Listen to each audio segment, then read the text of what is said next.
طب انت عارف اصعب كلمه في الحياه ايه؟ اصعب كلمه في الحياه كلمه الوداع. والاصعب منها بقى الفراق.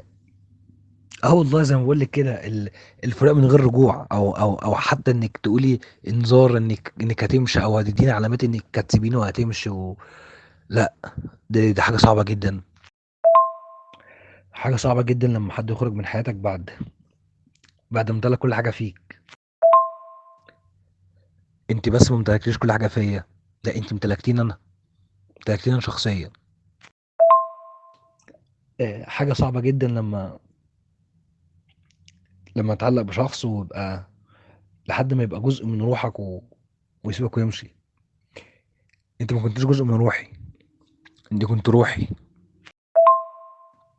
وحاجه صعبه جدا انك تفارق حد بتحبه، انك تفارق حد بتحبه من غير ما تكون عارف ميعاد الرحيل امتى او ان هو يسيبك امتى او في انهي لحظه او الوقت ده هيسيبك فيه. انت خليتيني خلاص، يعني خليتيني خلاص ما بقاش فيه امل. خليتيني ما فيش امل اقول ان مفيش حب مفيش حياه.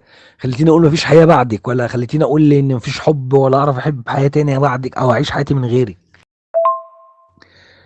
بس اقول لك ايه، معلش كنت حمار وكنت غبي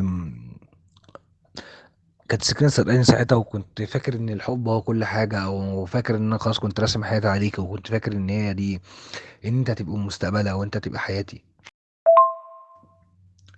بس فعلا المفروض اكتشفت ان المفروض ان انا ما استناش حد، عشان عارف ان المفروض كنت ابقى عارف ان اللي فارق وسابني ومشي مش هيرجع تاني.